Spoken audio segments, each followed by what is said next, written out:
Entrepreneurs and the decisions they make, right here on the Leadership Voice.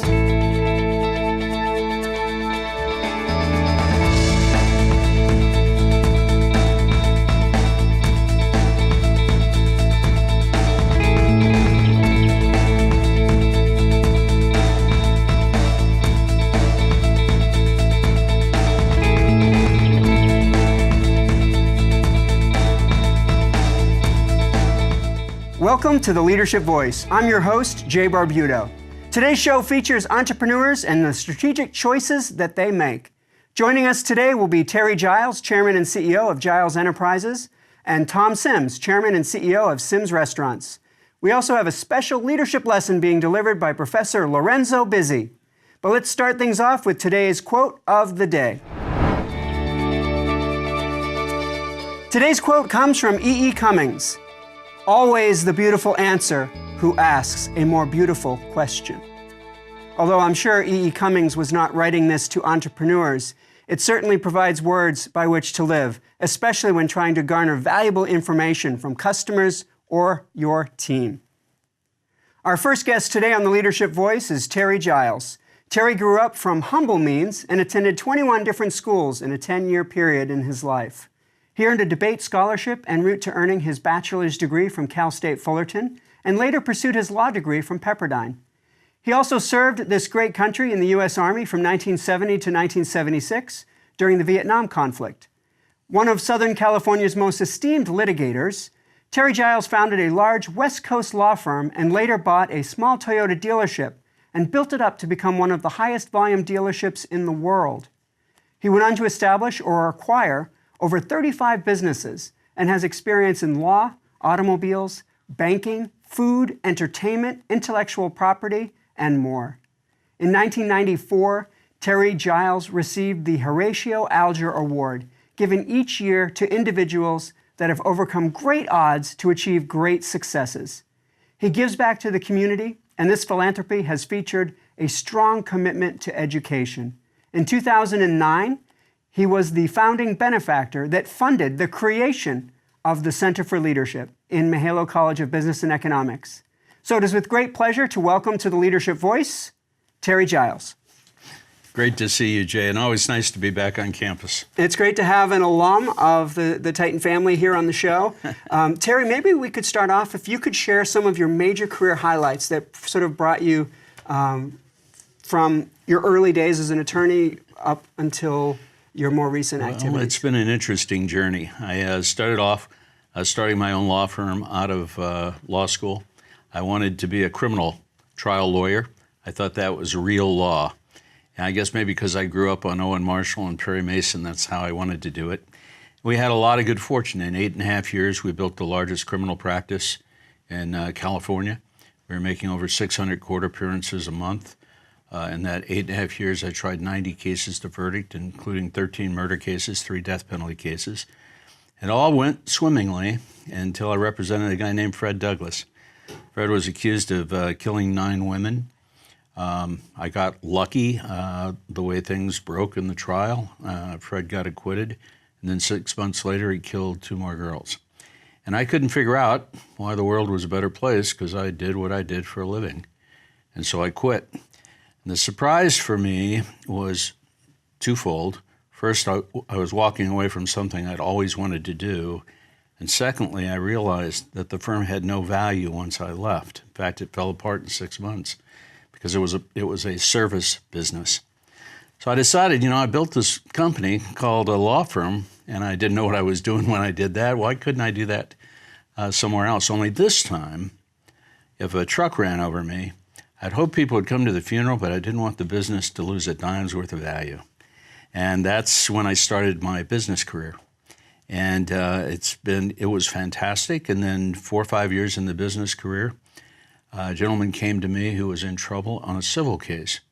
He was a wonderful man, a wonderful cause, and he funded me to put together a small firm to prepare and try that one case, which I did. And they wrote a book about it called Once Upon a Time in Computerland. And then I started my civil career, and I went on and tried 60 civil cases to verdict while I was doing my businesses. And I finished up in 2008. I represented 150 of the 800 victims in California in what became known as the Catholic predator priest cases. And then from there, I found myself using my law degree, not in representing cases or being in trial, but in helping situations, family situations mostly. I was brought in as a trustee for the Martin Luther King estate to bring peace to the siblings of Martin and Coretta King.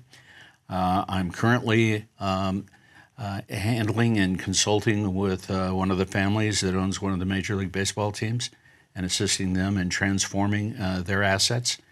And so there's been 4 separate, distinct careers over my lifetime, and I feel like the luckiest guy in the world. Oh, that's amazing. When you think about the different investments you've made, and you've worked or you've invested or divested in 35 different companies, when you think about the many investments, high leverage decisions that you've had to make through the years, could you share with us, how did you know when it was time to take action, when it was time to buy, when it was time to sell, when it was time to dig in? Well, first of all, not every business was successful. So I clearly don't have the right answer all the time on that. I think I'd have to say that it's more gut instinct than anything. When I bought the Toyota dealership, it was in 1983. It was a small dealership selling 30 cars a month. When I sold it in 1987, we were the 5th largest Toyota dealership in the world, selling over 1,200 cars a month. There were several things that happened there. First of all, at the time that I bought the Toyota dealership, the big Japanese car, it was called a Datsun 240Z. Datsun later became known as Nissan. But Toyota was building a great car. They just weren't very well known. And for some reason, I thought they had a real future. By 1986, 1987, they were building the best motor car in the world, and the yen was 250 to 1 at that time, so we also had the best pricing. And then the city of Garden Grove, unbelievably, actually developed the very first auto mall. They had this big strip along the Garden Grove freeway, and they wanted the dealers to move out of downtown Garden Grove over to that area, and nobody would do it. They didn't want to be next to the other dealerships. That seemed counterintuitive. But I was such a newbie, and I was able to buy the land so cheap that I could build out the entire new dealership, basically by borrowing the money to do it. And later, the dealers all started to move over there, and there's no question that our growth spurt had a lot to do with that new location. Then you take a look at Pacific National Bank. When I was chairman of the bank, and initially I owned 2% of the bank, and by the time I sold it, I owned 65%. But that was during the time that the savings and loan crisis was occurring. And I thought, you know what? These savings and loans are going down, and there's going to be an opportunity here to buy banking assets cheap. And in fact, that's exactly what happened. You may remember that the government decided they'd have good banks and the bad banks. Then the good banks, they'd take out all the bad loans, and you would buy the location and you'd buy all of the deposits in that location. So we were able to grow rapidly there. And then finally, I have to mention Chateau's, our hotel in France. As you and I have talked about before, it's 1,000 years old in a medieval village, sits on top of a 1,300-foot mountain that comes directly out of the Med. When I bought that hotel in 1989, I bought it on the basis of hotel rooms and a 45-seat Michelin star restaurant.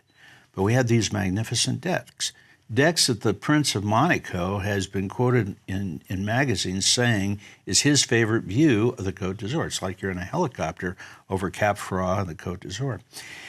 And I saw the decks as an entirely new business opportunity that really wasn't fully being taken care of. Now, between May, at 1st of May and the end of September, we serve 55,000 people there, because as is the second most visited village in all of France, 55,000 people, an average of 22 euros a person, because they buy ice cream, a glass of wine, a Coke, whatever it might be. And the cost of sales is about 7%. So you take 55,000 times 22 euros and figure we got a 7% cost of goods, and it's turned out to me an amazing profit center that had nothing to do with the original purchase. But I've missed it. I've missed a number of them in my career as well. So those are three of the ones that I saw and were able to take advantage of. There have been a number of others where I thought I saw something that didn't materialize the way I hoped it would. So you've made a lot of successful investments. Yeah. But could you share maybe one of your biggest, we'll call it mistakes or failures, and maybe how you were able to either rebound from that or learn from that? Well, I try to forget about those as fast as I can, but since you brought it up. We're going to open up old wounds then. I can tell you two. And actually, it's interesting, I think, because I spent a lot of time evaluating both these things. One was my best business idea. Out of all the companies I had, this was the best idea. It was called Physicians Capital Group, and it dealt with the collection of funds for doctors, especially in a hospital setting. And we spent a lot of money on that company. I put $20 million in it, raised another 20.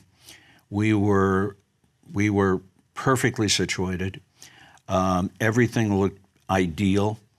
We had $76 million worth of contracts in hand with hospitals.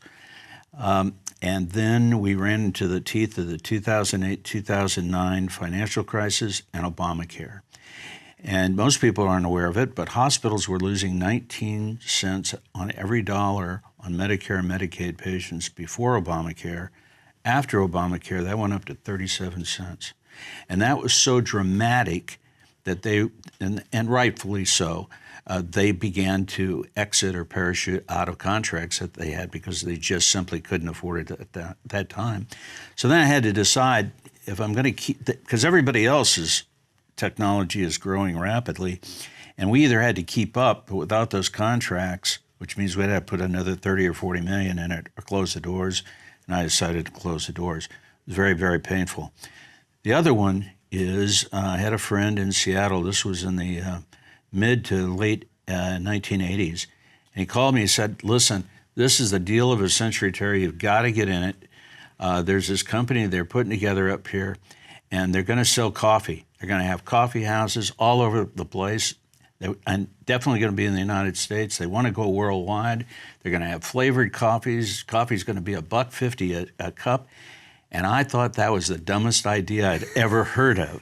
For me, because I grew up in an era where, to me, a coffee house was where Maynard G. Krebs on the Dobie Gillis show, if you maybe you're too young to even remember that, and it sounded like a ridiculous idea, and so I just didn't follow up on it at all, and probably missed out on what might have been one of the best opportunities I could have. But here's what I learned from it. The Starbucks deal, I can now say I should have. That was a should have. The PCG situation was shouldn't have.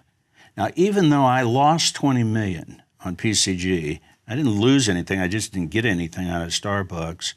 I feel worse about the Starbucks deal because to say I should have meant that I wasn't smart enough to see it. I was too lazy to investigate it. I wasn't courageous enough to take the step. Should have, to me, is a personal failure on my part. Shouldn't have means I tried. I did everything I could. It didn't work out, but there's lessons in failure as well. And so, to be honest with you, I'd rather live with shouldn't have than should have. Got it. So if you could go back, you can't, but if you could go back and do a few things over, what, if anything, would you do differently? My personal life. The truth is, I became so enamored with business, wanted to be an international businessman. A lot of things I did are international. I became a workaholic. There's no question it cost me my first marriage. It's caused me some difficulty in my second marriage. And I don't blame either lady. They've been terrific ladies. They'd just like to have their husband home more often. And I wasn't very good at figuring out how to balance that until probably I got into my 50s. Then I learned by then I had learned some lessons and I began to figure out how to do it. But if I could go back and do it again, I would have tried to have been much more willing to allow my personal life to have some of the sort of personal, family, loving successes that I had in my business career. No, I think that's a great reflection, and thank you for sharing that. So, this is where I always ask a question of advice. What advice would you have for a first-time entrepreneur that wants to succeed on their first venture? What would you tell them? You know, there's the two words that come up for me are fearlessness and failure. First of all, fearlessness. If you're going to be an entrepreneur, you have to have a bit of fearlessness. Now, please, to everybody out there, I don't want them to confuse that with being stupid. Okay, the idea is to be on the cutting edge, not the bleeding edge. You can be fearless, but be careful about what you do. You can be fearless and not be stupid. But that's a key. If you have too much of a fear factor, you're probably not going to do well as an entrepreneur. The second thing is failure is really your friend. I know that sounds counterintuitive, but all of the most important life and business lessons that I've learned from failure. When things are going well, I have a tendency to consider myself, I start feeling bulletproof and like everything's going to be great. And that's about when you'll take one to the heart. And most of the time, the great moments of reflection happen through a failure. Now, the key, though, is don't get stuck there. Listen, you fail, it hurts. It hurts a lot. And it should hurt a lot. And you should do a lot of self-reflection. And you should take a look at what went wrong and how you can avoid that in the future. But don't get stuck there. Feel the hurt. Know what that feels like. Know that you don't like it. And now get off it. Pick yourself up. Get moving. Get back in the game. And learn. Yep. I think that's great insights and great advice for our young entrepreneurs that might be watching the show. Terry, I want to thank you for being on the show today. You're going to come back and help us with our Q&A. We're going to have both of our guests on for that. Okay. So we'll be right back with that. And now it's time for a featured segment of the Leadership Voice. It's today's Did You Know? Today there are more than 400 million entrepreneurs around the world. That means that 1 in every 18 persons owns a business. But the average founder's salary is less than $55,000 a year, and they average 66 hours of work per week. So while most entrepreneurs have dreams of success and riches, the vast majority work hard and get paid very little.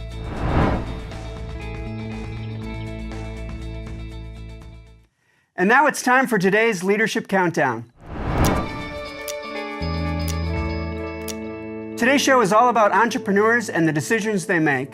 So we bring you the top 5 reasons why people start their own business. Starting with the number 5 reason. Number 5 is legacy. Starting your own business will allow you to leave your footprint on the world. Number 4 reason is choice. When you start your own business, you get to handpick the people with whom you want to work. Number 3 reason to start your own business is control. Entrepreneurs have total control over decision-making, and for some people, that responsibility is highly desirable. And the number 2 reason is flexibility. As an entrepreneur, you are your own boss, so you can set your direction and hours and make things mold to the way you want your life to be. And the number 1 reason to start your own business is money. If your business is a success, the opportunity to exponentially improve your personal wealth is undeniable. And those are the 5 reasons why entrepreneurs start their own business. Please stick around. We have Tom Sims in the studio, and we'll be right back after this commercial break.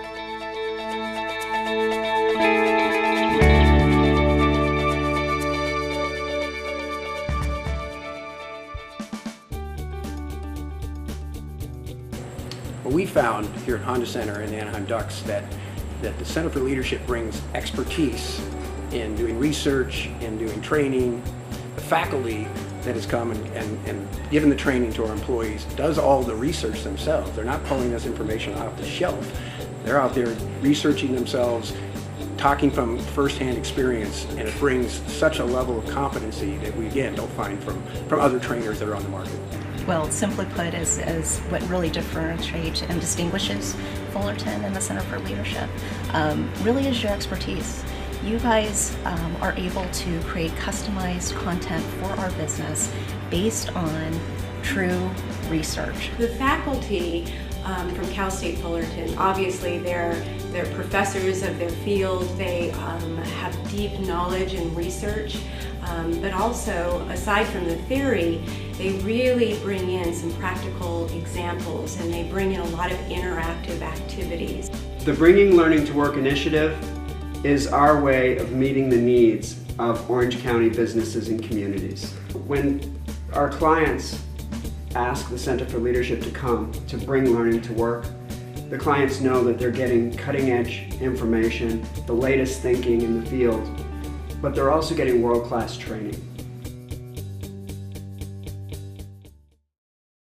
Welcome back to the Leadership Voice. Our next guest today is Tom Sims. Tom was born in Chicago in 1948 and raised in West Los Angeles, California. He attended Loyola High School in Los Angeles and studied mechanical engineering at the University of California, Santa Barbara. He began working in the restaurant business with his father, Arthur J., in Hollywood, California, opening his first restaurant, the French Marketplace, in 1974. Shortly thereafter, he purchased the Kettle in Manhattan Beach and a group of small restaurants in Orange County, California. In 1978, Tom and his partners opened their first Mimi's Café in Anaheim, California, not far from Disneyland. Over the next 20 years, they developed over 100 Mimi's across the country, until selling the company in 2004. He remains involved in the restaurant world through his sons, Chris and Mike, who have created Lazy Dog restaurants, Simsies, and multiple fine dining establishments in Manhattan Beach, California. And now, it is with great pleasure that I welcome to the Leadership Voice super entrepreneur Tom Sims. Hello, Jay. How are you? Great. Thank you for this opportunity to be with you today. Thank you for being on the show, Tom. It's great to have you. We met a couple years ago at the Lazy Dog Leadership Summit, and Yes. back then I had in my mind that maybe someday we'd find the right opportunity to have you on the show. Well, we talked about it at lunch that day, and wasn't that a great summit? Mm-hmm. That was terrific. That's right. So I had it up here, we talked about it, and now here we are. Super. Perfect. So maybe we could talk a little bit about your career journey and how you eventually created, developed, grew, and sold Mimi's.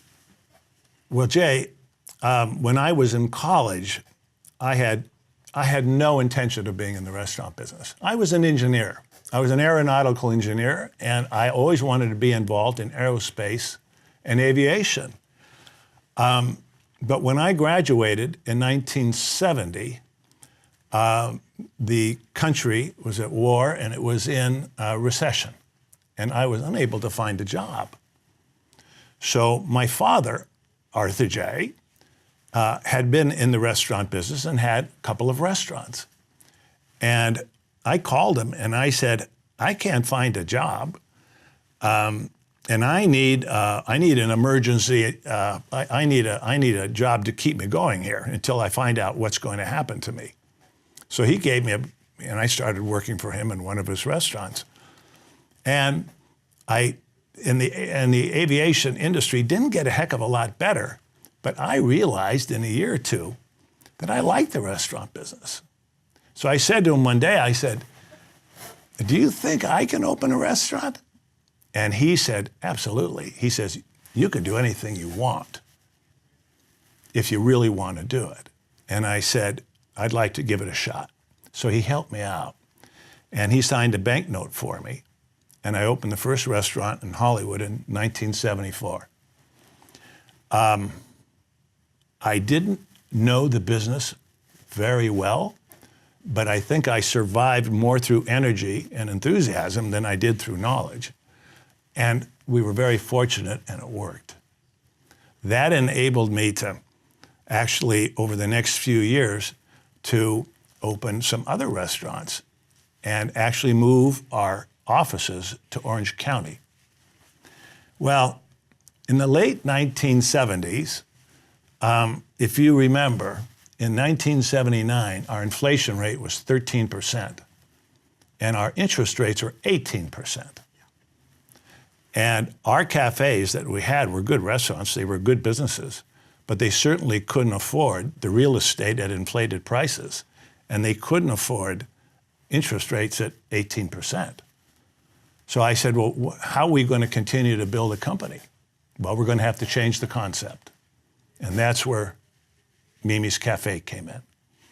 We said, why don't we take the cafes that we have and overlay them with a dinner house concept, take all the qualities of high-end dinner houses and overlay our cafe with them and create this hybrid restaurant.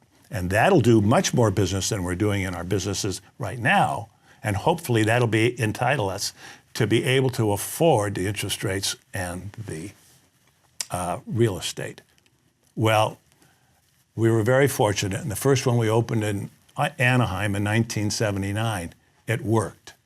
The volumes were higher, and we had success, and we were able to pay our interest on our first bank loan, which was 22%.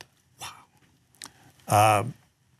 But we made it, and we were actually able to build a couple more. And by the time we had built 2 or 3 of Mimi's, we knew we had something. And we said, we can actually develop these and build more. So we started looking around Southern California. We said, can we go to the San Fernando Valley? Can we go to the Inland Empire? Can we go here? Can we go? And we started building restaurants in Southern California, and they worked. So then we said, well, now we're in Southern California. I wonder if we could go outside of Southern California. So we went to Northern California, which originally was very tough for us. I made some decisions that weren't the greatest, and from lack of experience, but I learned from my mistakes, and we eventually had a very successful group of restaurants in Northern California. Then we went to Nevada, Las Vegas, and Reno. Then we went to Arizona. We went to Texas. We went to Florida. We went up to Georgia, Virginia, and we built restaurants across the country until the early 2000s. And in 2004, I had an opportunity to sell the company. And I made a personal decision. I said I'd been about 20, 25 years building that company. And I said, maybe it's time for me to move on and do something else. We had a great group of people who were running the company, and they didn't need me. They were doing a beautiful job. And I said, time for me to go. So I sold the company to a restaurant group from the East Coast. And then, once I had done that, then I pulled back, and we have 2 sons, Chris and Mike. And they had decided that they wanted to try their hand at the restaurant business. So from a back seat, from a distance, I gave them a hand to get started. And they, through their efforts, have been successful in their businesses. So now, as you mentioned, Chris has the Lazy Dog restaurants, which he is now growing across the country. And Mike has his restaurants based in Manhattan Beach, which he has along the coast of California. So it's been good to us. Business has been good to us. Life has been good to us. We're very grateful. So in all of this time with growing and expanding and going too fast, going too slow, was there ever a time when you thought it wasn't, it was not going to make it? Was there a time when you thought? Well, when we opened the first restaurant, when I opened my first restaurant, I didn't know what I didn't know. And and at times I thought this may not work. In fact, I had 2 good friends tell me, that's the most foolish thing I've ever seen you do, is open this restaurant. And they told me I was going to fail, but we didn't. We didn't. The restaurant was accepted. In fact, it became popular, and so that worked. And then when we got to that next stage, when interest rates were high, I said, what are we going to do? Where are we going to go with our company? How are we going to grow? How am I going to grow? We had to re-engineer it with Mimi's and start Mimi's. And then every time we went to a new market, I'd scratch my head and I'd say, well, the odds are on our side, but there's still a lot of risk. And just nothing's for sure. And we're not always right. But we'll just see how it goes. And luckily, we made a lot more good decisions than we made poor decisions. No, that's great. So can you share some of the most key decision points that you faced during this time? One was, and maybe how you made those decisions. Yeah, well, normally it was circumstances that caused us to change. I think one thing that I learned, when we learned, is that when you make a plan, when you make a strategic plan for 3 years or 5 years, the one thing you can be sure of is that it will change. Yeah. Things won't work exactly the way you had it figured. Economies change, circumstances change, things change. And so you have to be, as an entrepreneur, as a leader, you have to be adaptive. You have to be able to adapt to changing circumstances.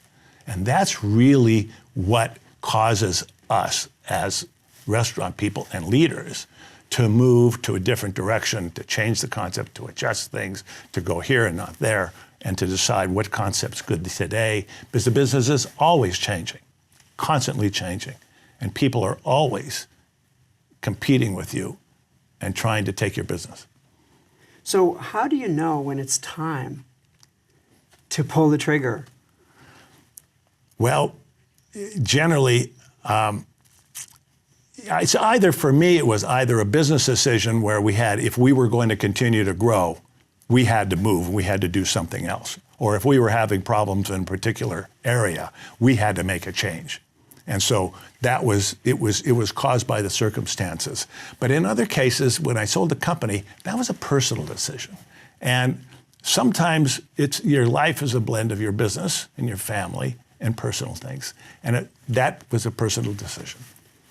So could you talk about the role that failure has played in your career?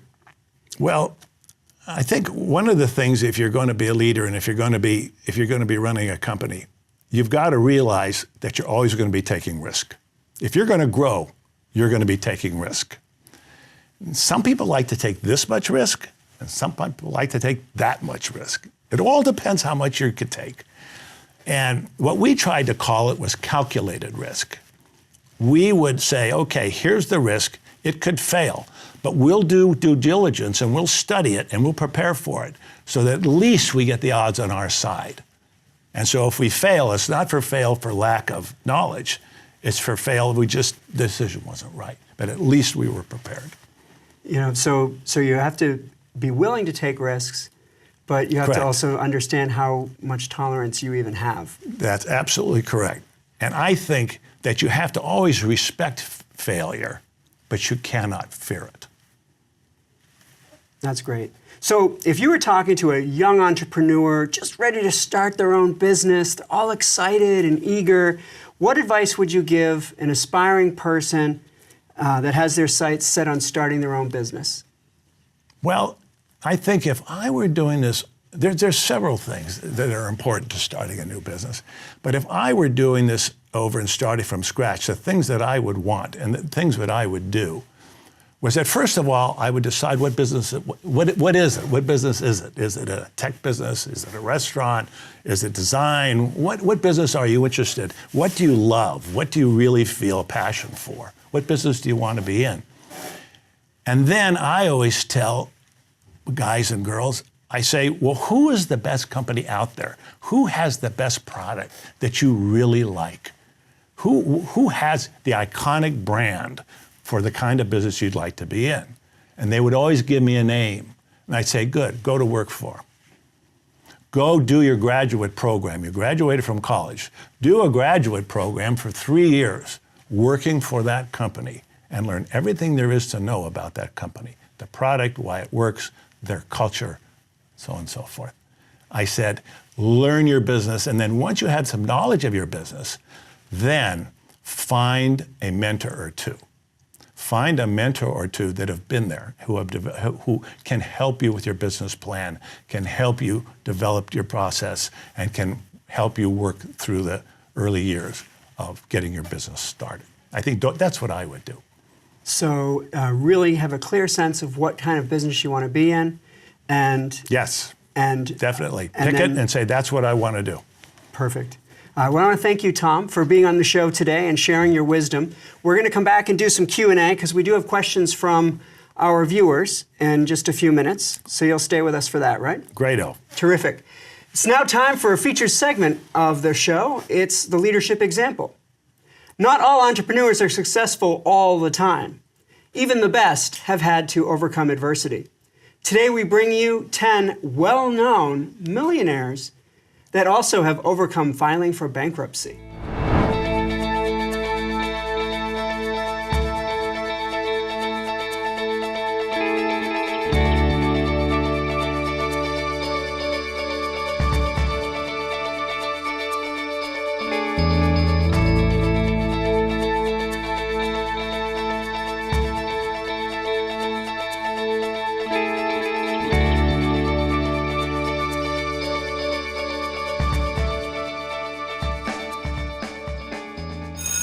Hear that?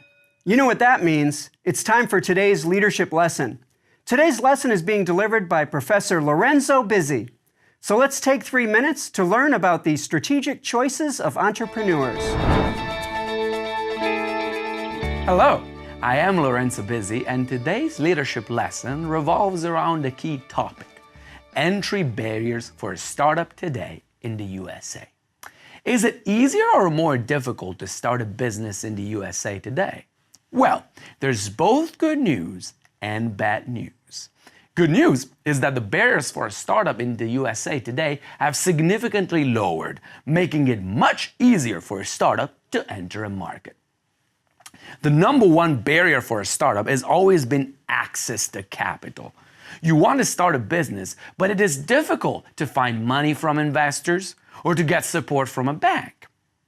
However, access to capital has significantly increased in the USA, and it is much easier to find investors in the US than it is in most other countries in the world. Access to distribution or access to suppliers, which are other traditional barriers for startups, have also significantly lowered. Access to distribution has incredibly improved, and through online channels such as Amazon, everyone can easily sell products. Access to suppliers is much easier too, again thanks to online platforms.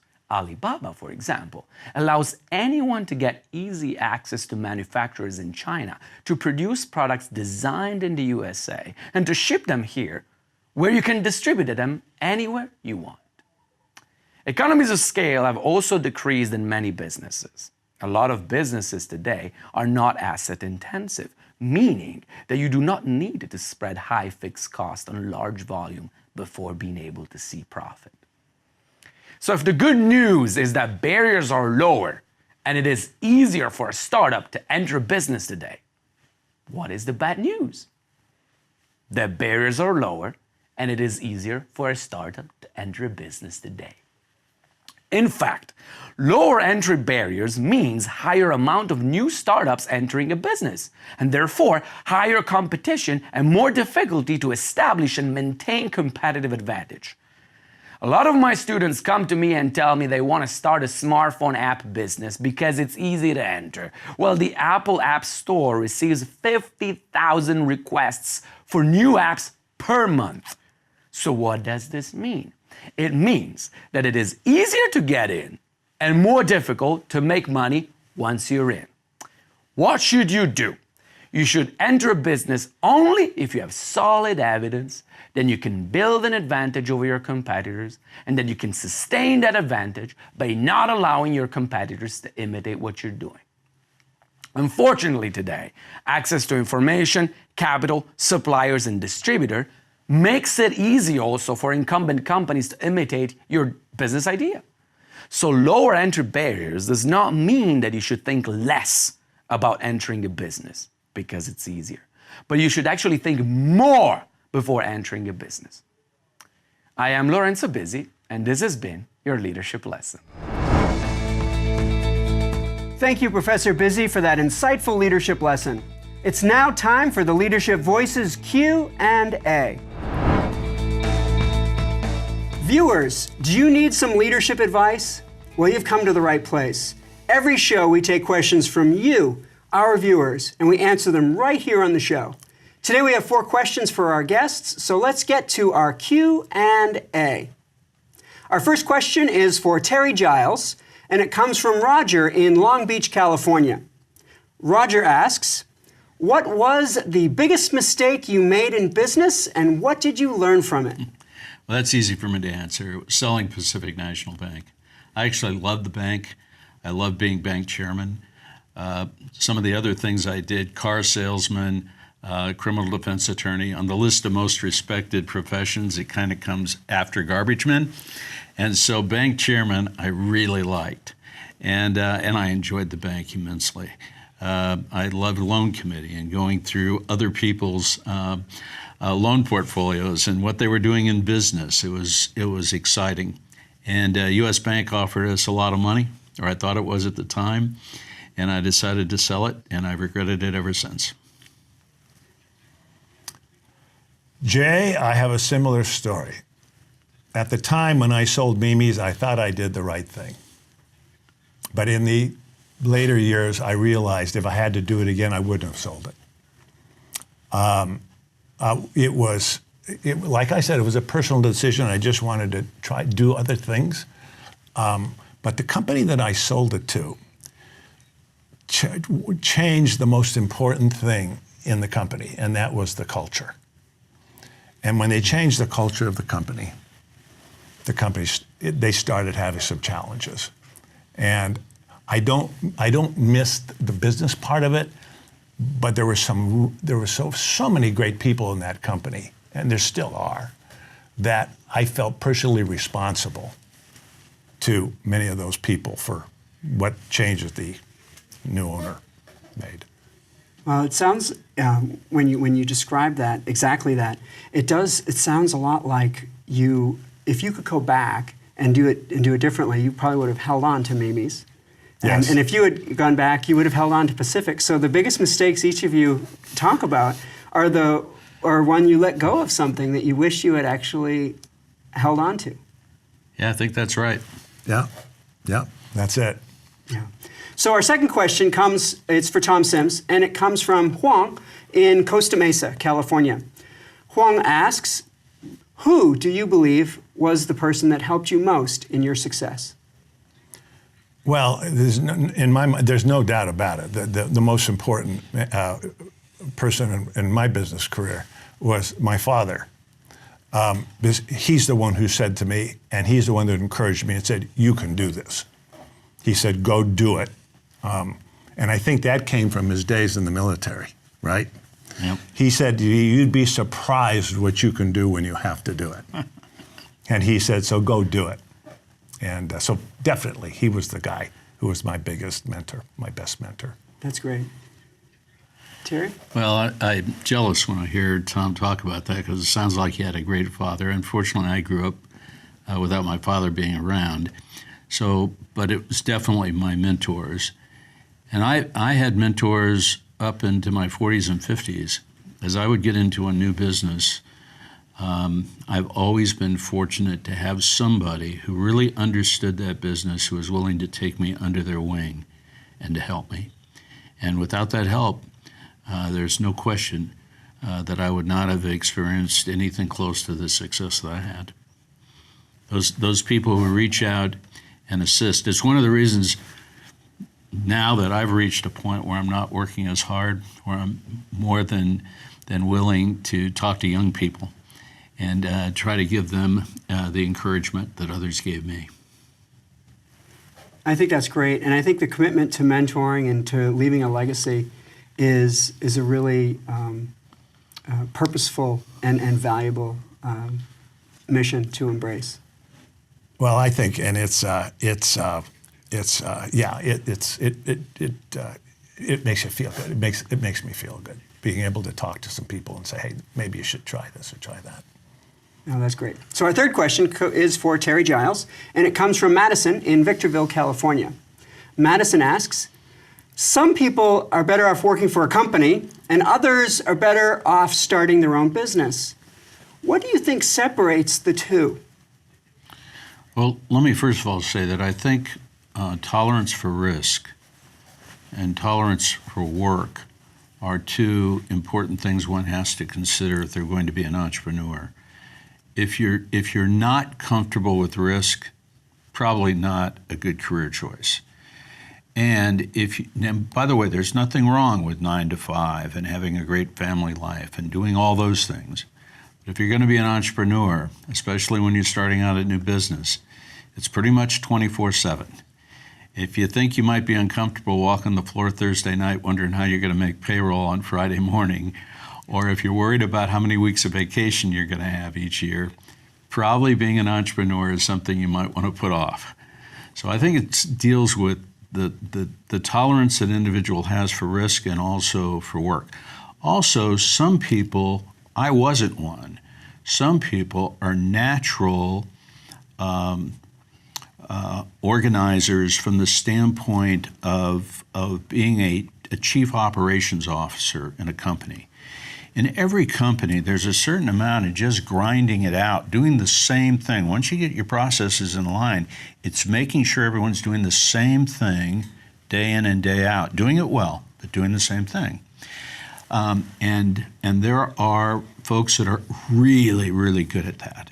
And generally, they are best working for another company and going in and operating that company. I was not good at that. I knew I wasn't good at that. And so my talents were more in sort of seeing what something could be and then trying to help get it there and get the right people to help me get it there. So it definitely helps to know what your strengths are. That's right. Well, I definitely have to agree that you have to be number one. You went 2 for 2. You have to be totally committed to what you're doing. I mean, you have to be 24/7. You can't just be involved. You've got to be committed to making it work. And you have to understand that there is risk involved, and you have to accept the fact that there's risk and that you could fail, and that has to be okay. Mm-hmm. And you have to have the confidence that you through your personal abilities can overcome that, and can make things work. So that's it. And if you don't like those, if you're not comfortable there, then you probably isn't the field for you. Well, those are some words to live by from 2 very successful entrepreneurs. Our 4th question is for Tom, and it comes from Kevin in Fountain Valley. Tom asks, what do you think is the key to success for any or most businesses? Well, there's several